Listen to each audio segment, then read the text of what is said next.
All right. This is that moment of truth where I wait for everything to wake up. You guys know me. I have to see it to believe it. YouTube, are you awake? How are you, YouTube? Are you with us? YouTube is with us. All right. YouTube is with us. What's up, YouTube? Good to see you. I have my glasses on today. Just because I just didn't get a chance to put my contacts in. No story there. But we are live. All right, everyone is awake. It happened. YouTube was a little bit before Rockfin. Twitter's always in first. You know the drill. What's up, everybody? Good afternoon, good evening, good morning. And to everyone in other time zones, what's up? I hope you're doing well. To everyone listening to the podcast later, hope you're having a wonderful day, whatever it is you're doing. If you're running errands, if you're going on a run, whatever it may be, good to see you. This is Get Your News On with Ron, the interview show. Where I interview a guest, and I'm really excited to catch up with this guy. And well, I guess I'm not catching up with him because I've never actually met him before. But I'm curious to know what he's been up to. I'll refresh everyone's memory before I bring him in. You probably remember this guy. You probably remember this moment in the 2016 debate. Your debate. energy policy take to meet our energy needs, while at the same time remaining environmentally friendly and minimizing job loss for fossil power plant workers? Good question. And you guys remember him. He went viral shortly after that. Please welcome to the show, Mr. Ken Bone. Ken, what's up, buddy? Don't forget to unmute yourself. You got to unmute yourself.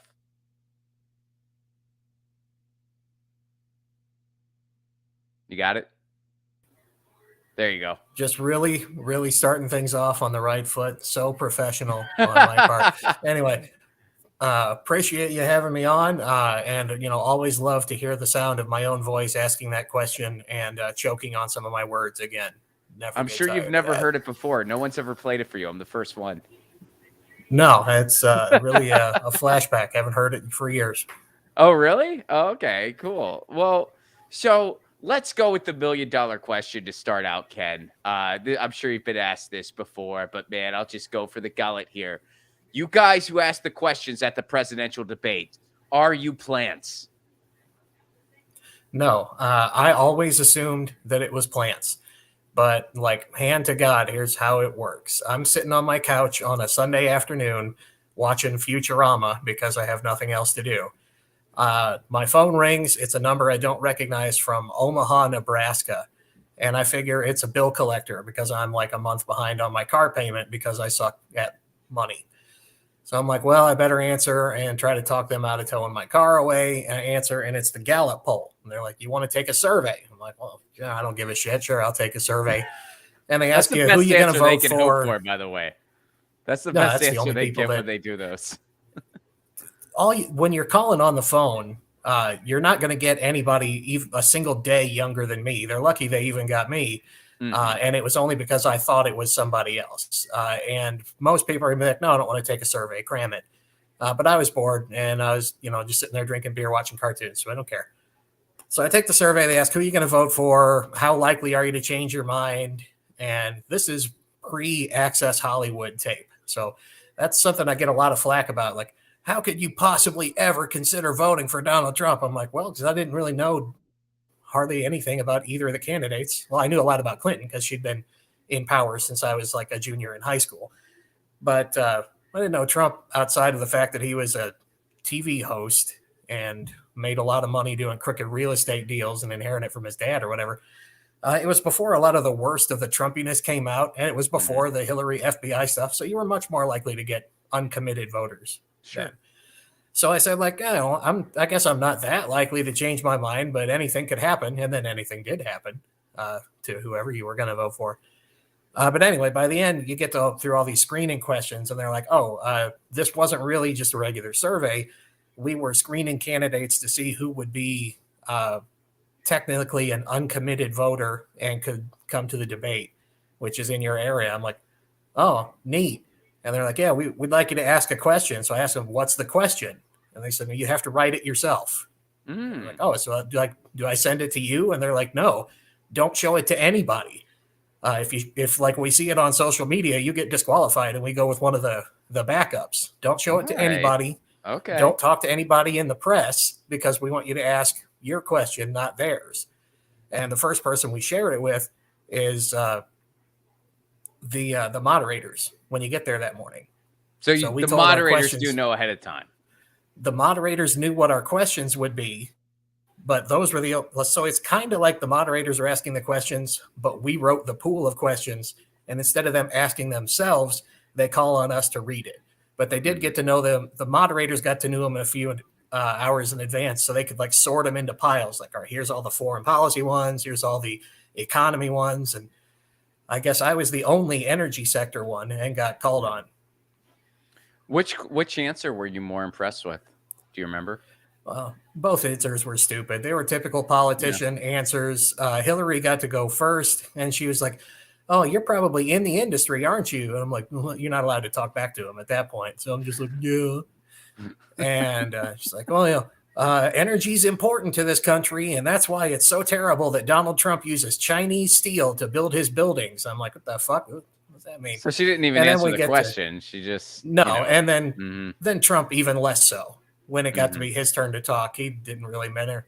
He said something about clean coal, and I work in the coal industry, and I guess I should say off the top that I do not represent the views of my employer. Any views expressed are those exclusively of Ken Bone and not of the company that I work for or any of their ownership groups.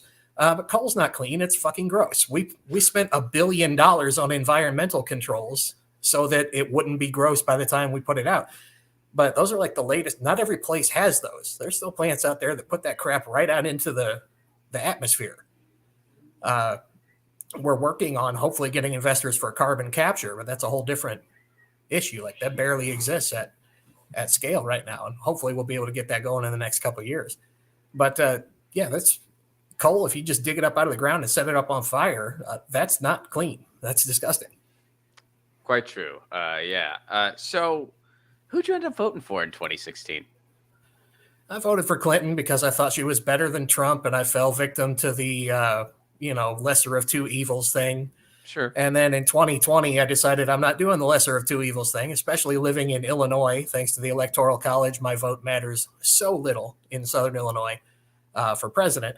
I pay a lot of attention to local races, state senators, that kind of stuff. But your vote for president is just your chance to voice dissatisfaction, essentially, in an area like this. So I voted for the Libertarian. I would have voted for Howie Hawkins, but I am a gun rights guy more so than he is. Okay.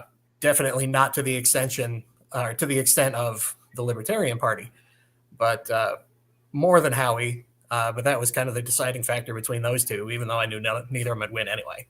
Well, I thought in 2016, I didn't recall who you voted for, but it was such in the cycle for the 15 minutes, I thought, I was like, man, it'd be so awesome if this guy just voted third party. Because that's what I did in 2016 and 2020. I mean, I voted Green both in 2016 and 2020, and I probably will in 2024 too. But everyone was like, who's Ken Bone going to vote for? And I'm like, it'd be awesome if he just went third party. Neither of you answered my real question. Close. Yeah, I was going to vote for Jill Stein, but like on the last poll before Election Day, I was ahead of Jill Stein in Illinois. And I was like, well, I'm not going to vote for somebody who's got less votes than me.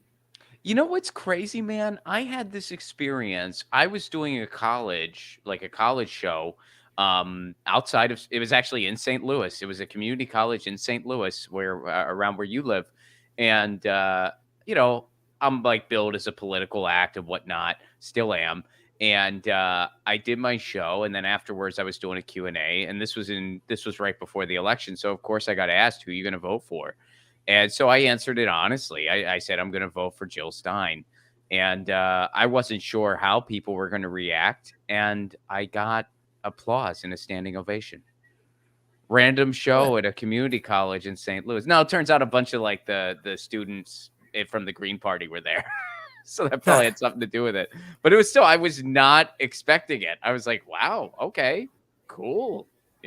Right. So people are just so sick of being told like, oh, this election is too important. You have to vote for my guy because the other one is literally Hitler.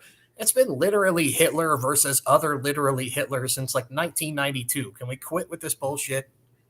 Well, that's the thing. I mean, and that's how they keep the gravy train rolling. Like the Overton window shifts more and more extreme, more and more to the right. and you're expected to just pick these, this lesser of two evils thing. Both parties serve Wall Street. But yeah, they always kind of dangle that fear carrot, and they hope that people never try to break the machine. And I'm interested in just breaking this machine because it's gotta freaking go. So let's talk about what happened to you as time went on.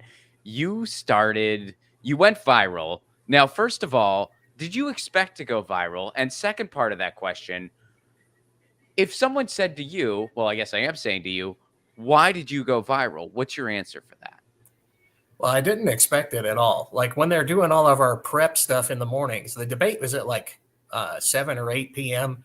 and we had to be there at 8 in the morning for like prep and, makeup. If you're like a sweaty bastard like me, you might have to get some foundation plastered on your forehead so it doesn't glare out the lights. Were they heavy on the foundation for you? They splashed a little bit on my forehead because I am bald and oily, so something had to be done. But fortunately, it's like, thanks to Richard Nixon sweating completely through his suit against Kennedy, they keep those rooms at like 55 degrees. So it's almost impossible to sweat now. It's like almost see your breath cold in those rooms. So I didn't get too sweaty. But I didn't expect to go viral. We're doing all the prep, and they're like, all right, there's probably going to be reporters in the parking lot when you leave wanting to talk to you. And I was like, cool, I'll get my picture in the paper. And my grandma can put it in her scrapbook. And then when I left, there was no reporters. And I'm like, bullshit, I got ripped off. And then I got home and I was on TV, which I thought was very weird. They weren't talking about Trump or Hillary on MSNBC. They were talking about my giant potato-shaped head, saying my quote over and over again. So then as time went on, you saw people in the corporate media, they try to like fish out things about your character to kind of go after you. So overall, are you glad it happened? Do you wish it didn't happen?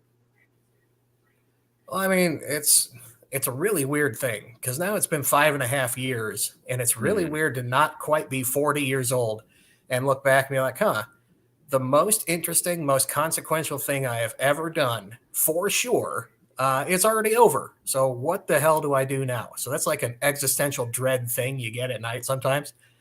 But on the plus side, like I got to pay off my car through some of the money I made, which was cool. I didn't make, people assume that you get on television, you get rich. Well, you've been on television and you didn't get rich. Yeah. So that's all horseshit. I made some money, which was nice, but I still have to go to work every day. I had to leave work to be here to do this. But I also got to raise a bunch of money for charity. St. Patrick's Center for the Homeless here in St. Louis. It's a Homes First initiative. So it takes people off the street first instead of saying like, hey, if you're a good boy and you go to rehab, we'll put you in a group home. Or, hey, if you accept Jesus, we'll give you something to eat.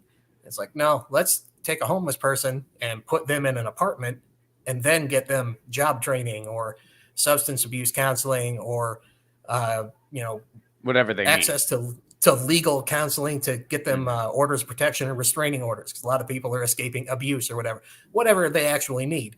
And the success rate's phenomenal, but it's expensive because you're gambling on people. You're taking them off the street and you're putting them in homes. What an incredible concept.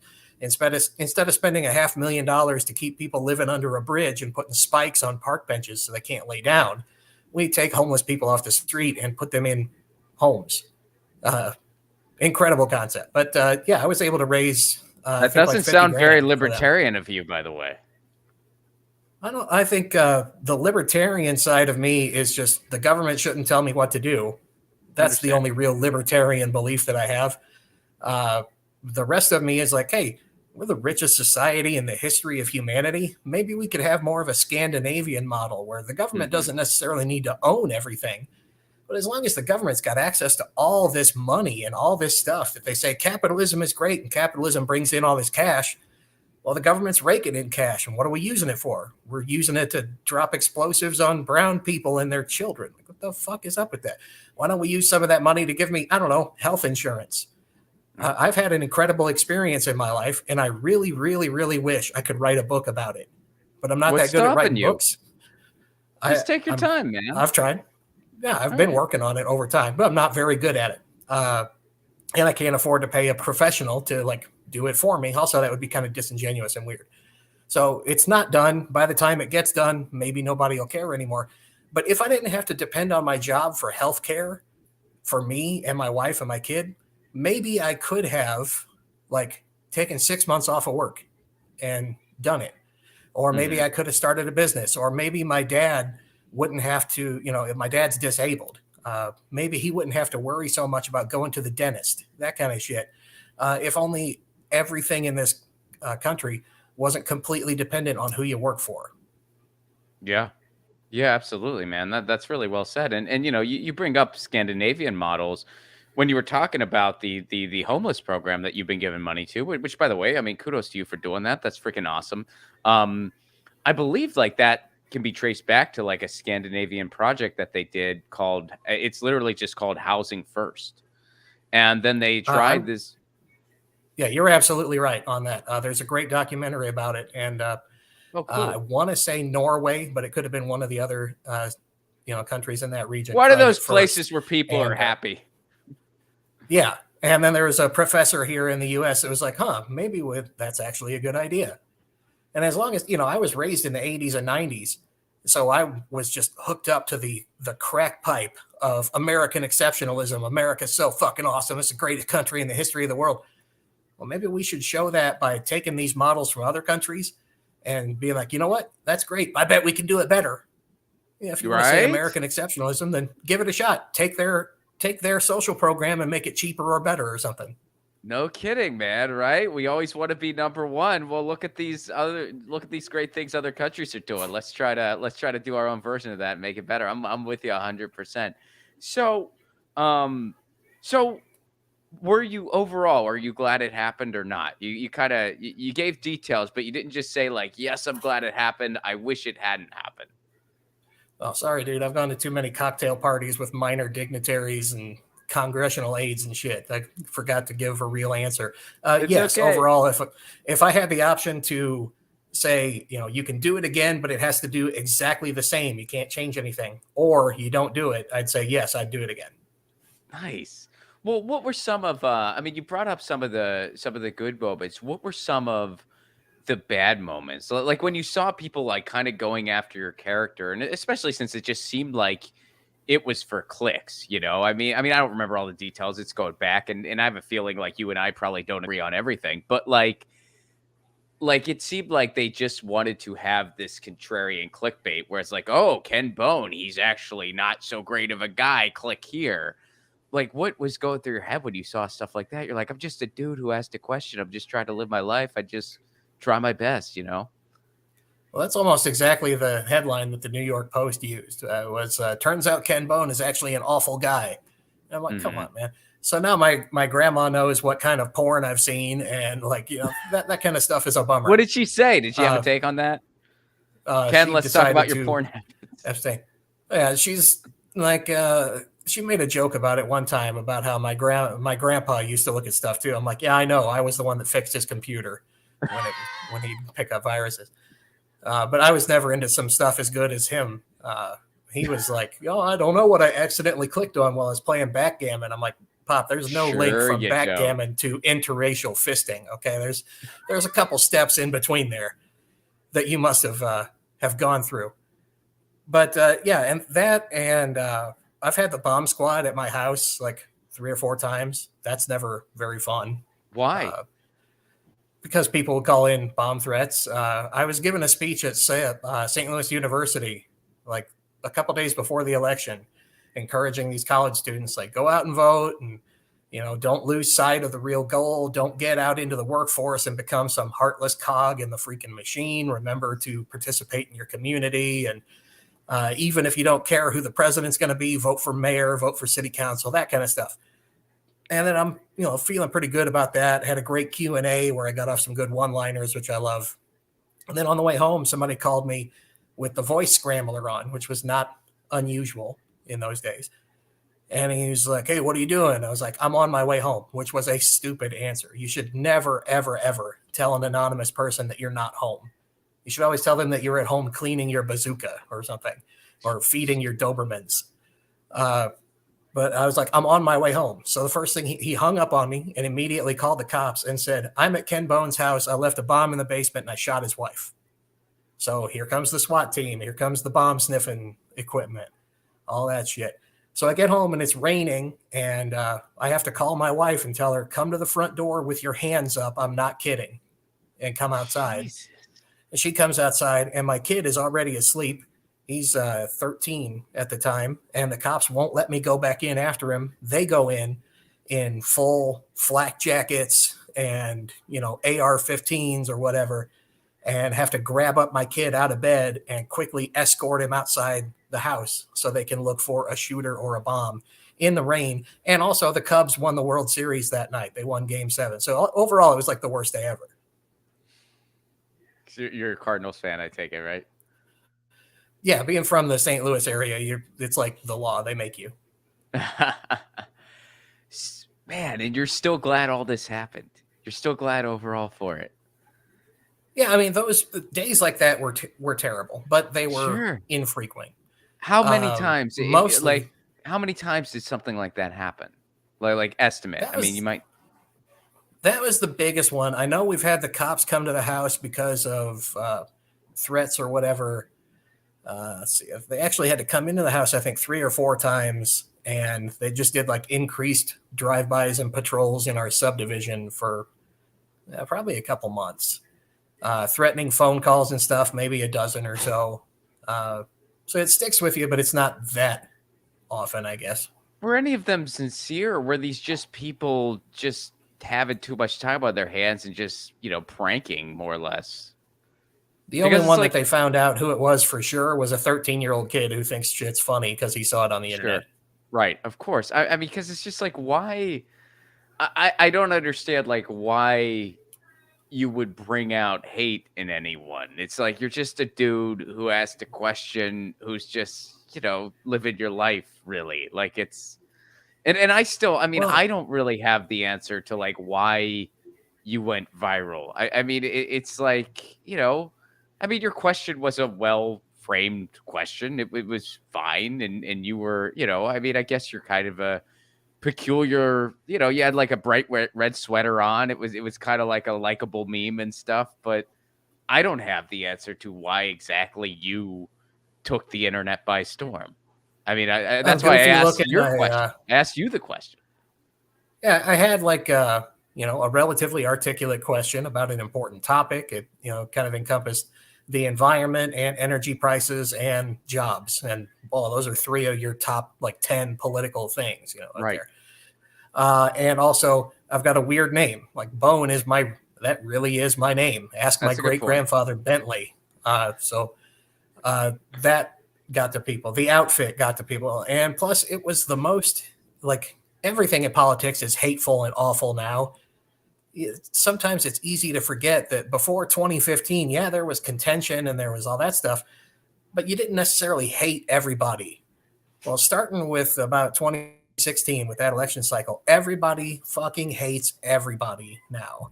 And you get to take a short break from that to indulge in the goofy dude, that goes on TV and it turns out, he's actually not terrible at being on television. He's kind of fun. So you were the goofy dude.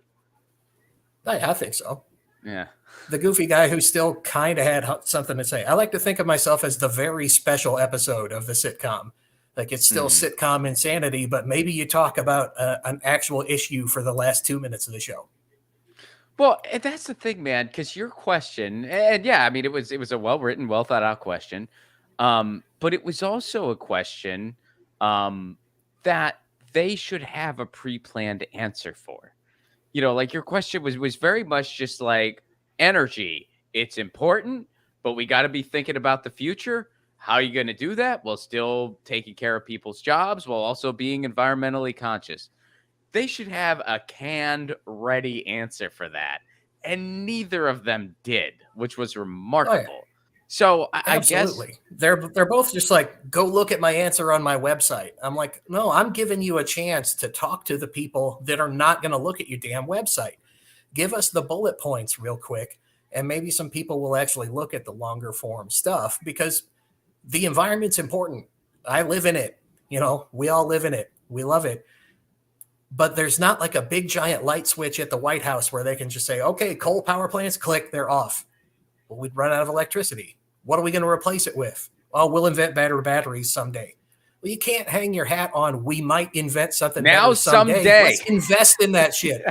Yeah, someday is coming. If it's not already here, it probably is. But if it's not already here, it's really, really, really soon. There's going to be a tipping point from which, like, I think we've already passed the tipping point where it's like, shit's not going to be the same anymore. There's another tipping point in the future where it's going to be like, well, it's too late to really do anything now. We definitely can't get over that one.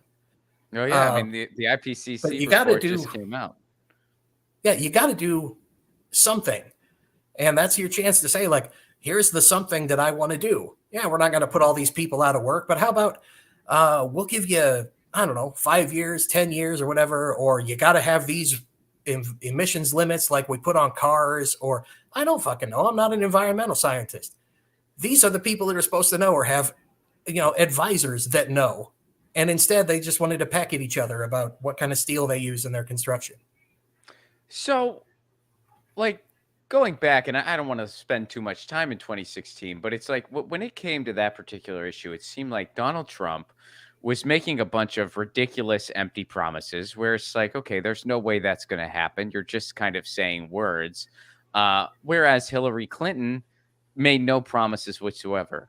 And I feel like if we really just had to sum it up as to why Donald Trump, did so well in the heartland, why he was winning states that hadn't gone red in a very long time, like Pennsylvania, was because people just took their chance on a snake oil salesman when the other person was offering them nothing.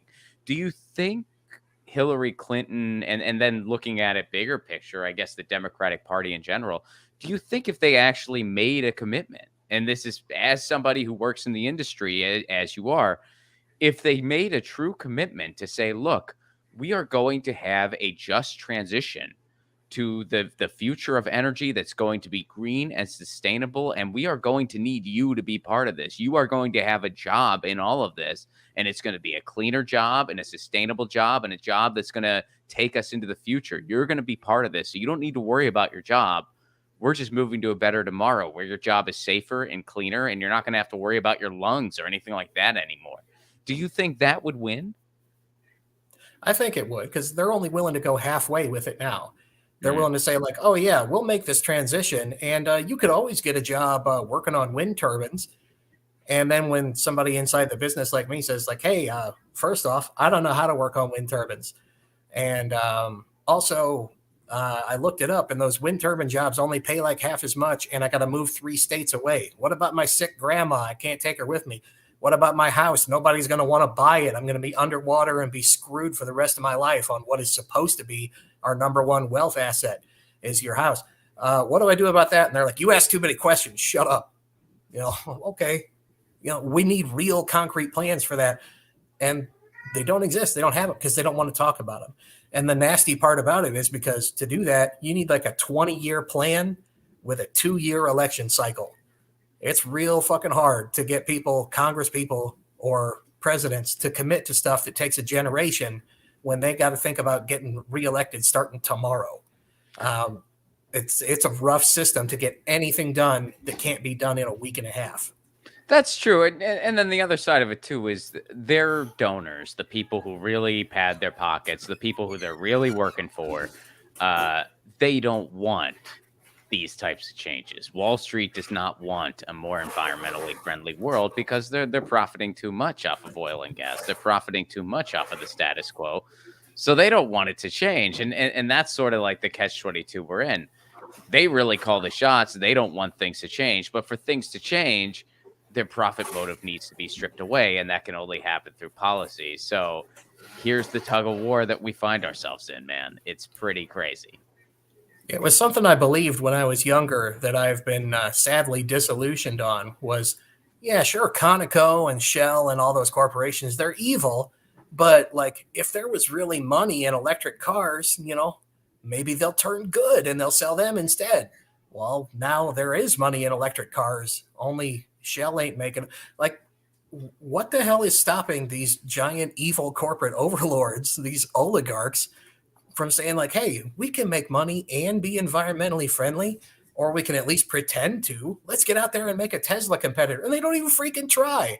They just run commercials about how clean they are and then continue to buy like oil from the poorest parts of the world where there's no environmental regulations. Like, not only are we still using the oil, but we're buying it from people that dump what they don't want in the friggin' river and let villagers choke on it. Well, that happens in the States too. But yeah, I hear what you're Oh, saying. absolutely. Well, here's the thing, man.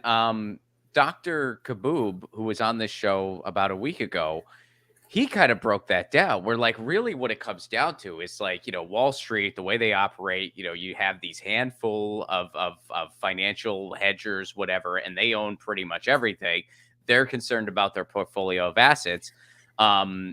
It's not like they want the planet to just be completely destroyed, but they don't want to start investing in cleaner things and then miss out on the short-term profits that they're getting from the oil and gas. So it's kind of just one of these things where it's just like, well, who's going to give first? Because we don't want to give because we don't want to miss on these short-term profits. Well, we don't want to give because we don't want to miss out on these short-term profits. And that's kind of the struggle we find ourselves in. So basically, you need policymakers to be like, well, you guys don't have to worry about missing out on these short-term profits because guess what? It's against the freaking law now. You have to transition or your company's done. That's what needs to happen. And that's what's not going to happen. I mean, that's why they don't do it. I mean, there has been some stuff that has happened here and there where it's like they flew a plane, and stuff like that. And there were no fossil fuels involved. We'd see a lot more of that real quick if there was a law in place that said, hey, guess what? 8 years from now, you're done. It's over. You got 8 years. They'll be switching up real quick because now all of a sudden you got to chase those dollars of tomorrow if you still want to be around. I'm not saying that's right or just. I wish Wall Street didn't exist at all. But the fact that it does, you got to strip that profit motive away or they're just going to keep going. Oh, yeah. You said the magic word, too, which is short-term profits. Yeah. With people hopping around between CEO jobs and board gigs and soaking up this bonus money here and this there.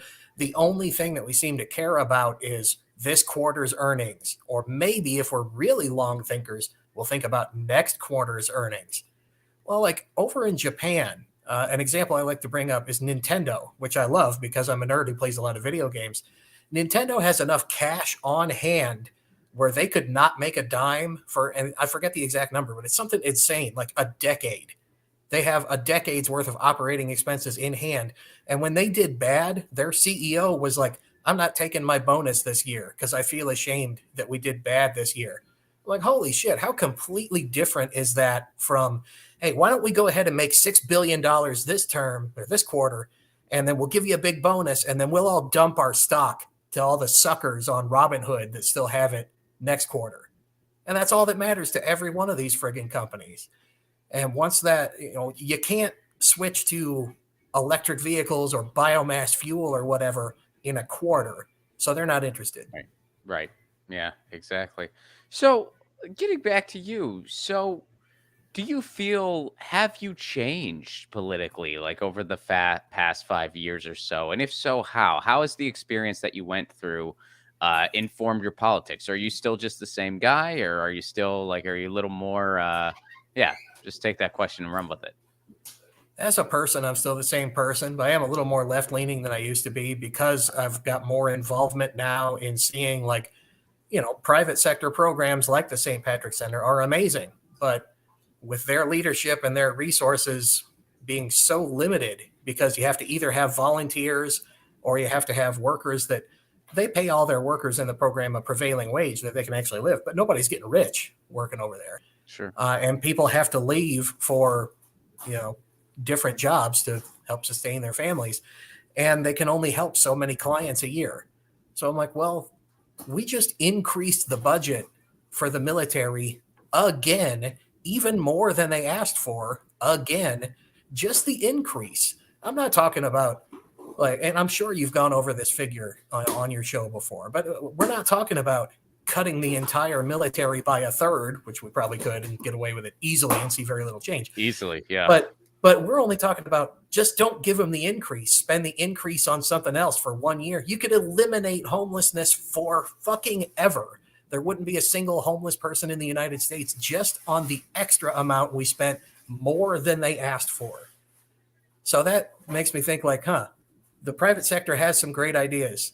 but it's never going to get funded if it's not profitable. And taking people off the streets is not ever going to be profitable because it's not supposed to be.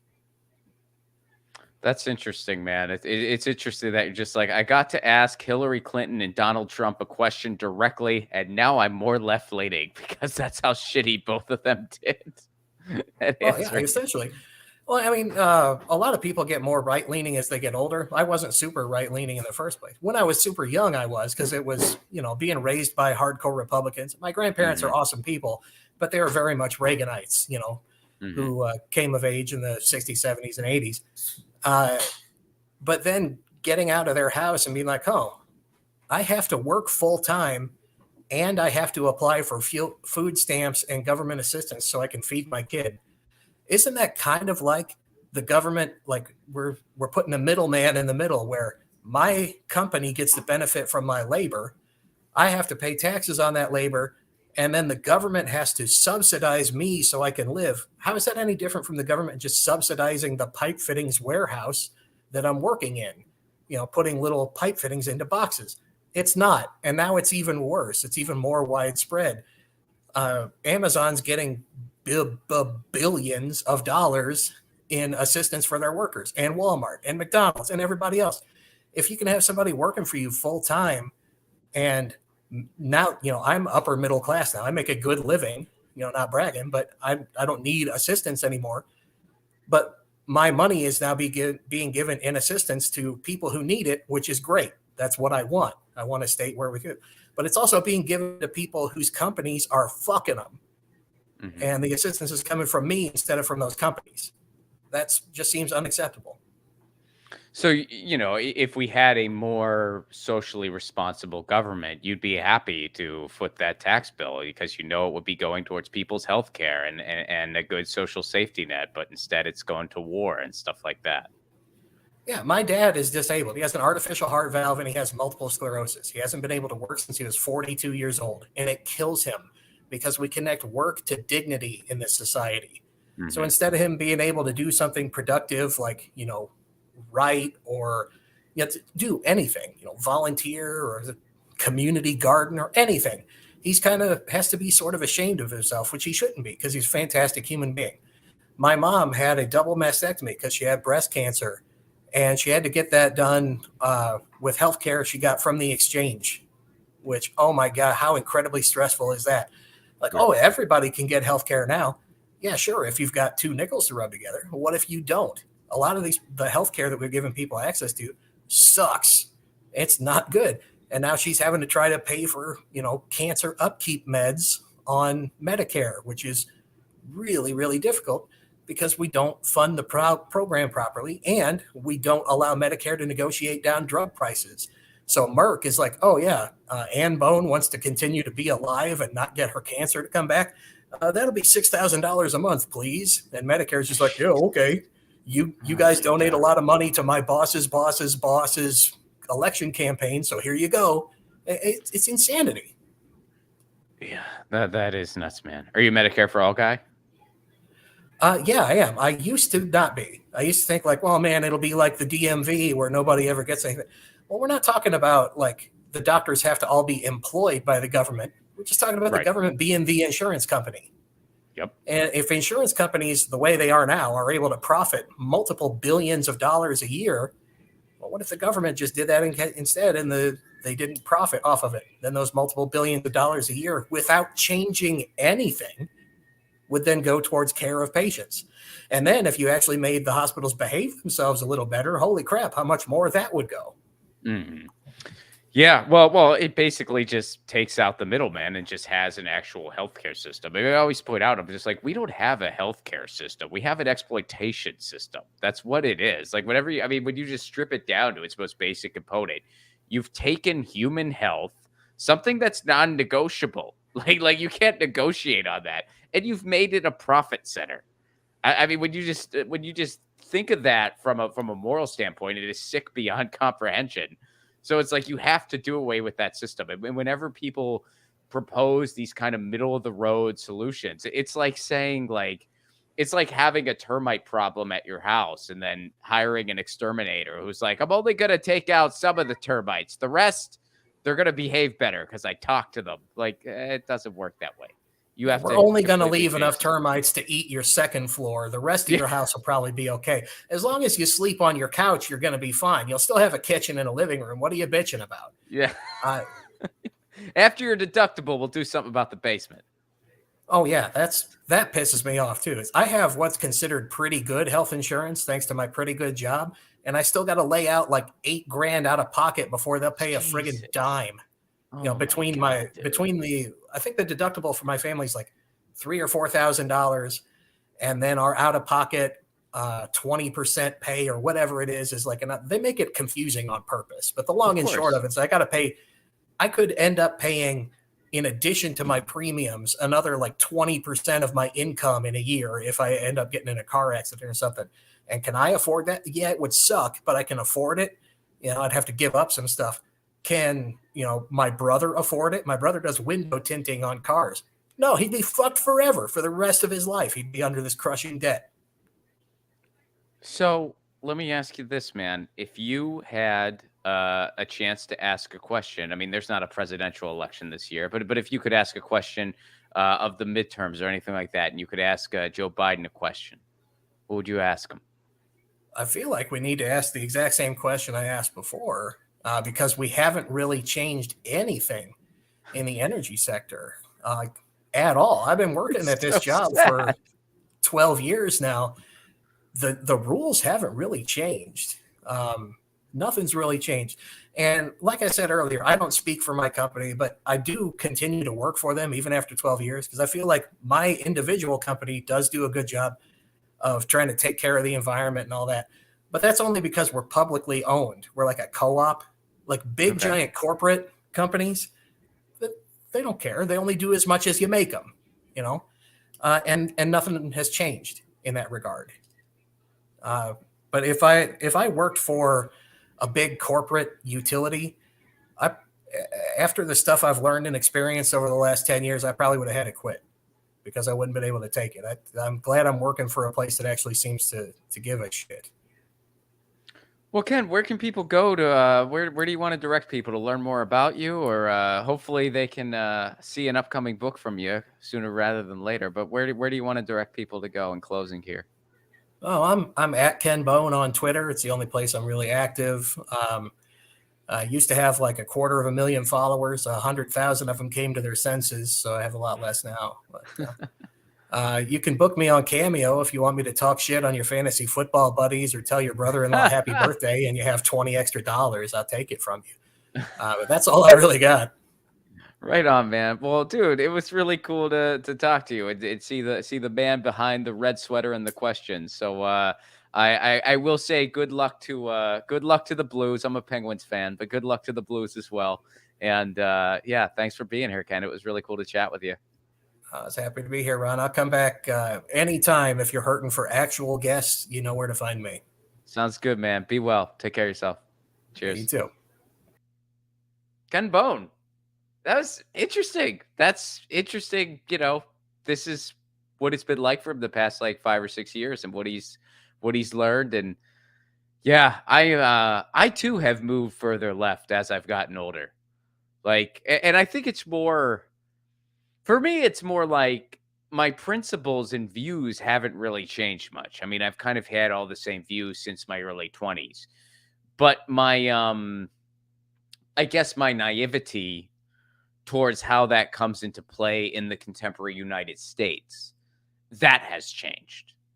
Where me in my early 20s was a bit more idealistic about the power structures in this country and how they work and what they're really all about.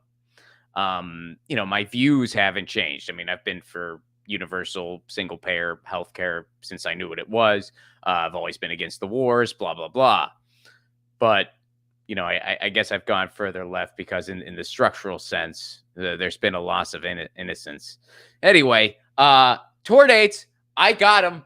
Let's not forget tour dates. Go get your tickets now, romplacone.com. Where am I going? Pittsburgh, Pennsylvania, Toronto, Ottawa, Montreal. Can't wait to see you, Canada. Burlington, Vermont, Portland, Maine, Boston, Massachusetts, and New York City. You can get those tickets at romplacone.com. I'm coming there in April. Chris Moen's going to be opening all those shows, and Lauren Ashcraft is going to be on the show in Pittsburgh and New York City. And we got a special guest in Boston. Spoiler, it's Jill Stein. Come to the Boston show. Come to all the shows. If I'm coming to your town, get your tickets now. Don't wait. RonPlacone.com. And guys, if you want to support this show on the sustainability end, please do consider becoming a patron. Patreon.com. Without the Patreon, this show could not stay on the air. And even $1 a month goes a long way. Your contribution gets you access to all kinds of bonus content, full stand-up clips that I don't release anywhere else. I do a patron stream once a week. The replay is only available on Patreon and Rockfin Premium. And I do patron Zoom shows as well. So patreon.com/RonPlacone. My Patreon is a give what you can level. There are no tiers, TIERS. So it's just a give what you can level. Even $1 a month goes a long way. If you are able and interested, please do check it out. Guys, we'll be back tomorrow, actually. We got a bonus episode tomorrow. We're going to be chatting with Lee Camp. Lee's been up to a lot. You guys know that. He's had a lot going on. I'm sure some of you are already familiar with what happened. His show, Redacted Tonight, got canceled because RT America has shut its doors. We're going to be talking about all that and then some. So looking forward to catching up with Lee tomorrow. That'll be streaming live at 2 p.m. Eastern, 11 a.m. Pacific. And, of course, the podcast will be out later, like always. And until then, you know the drill. Lucy, she says meow. I say peace, love, and a general strike. See you tomorrow.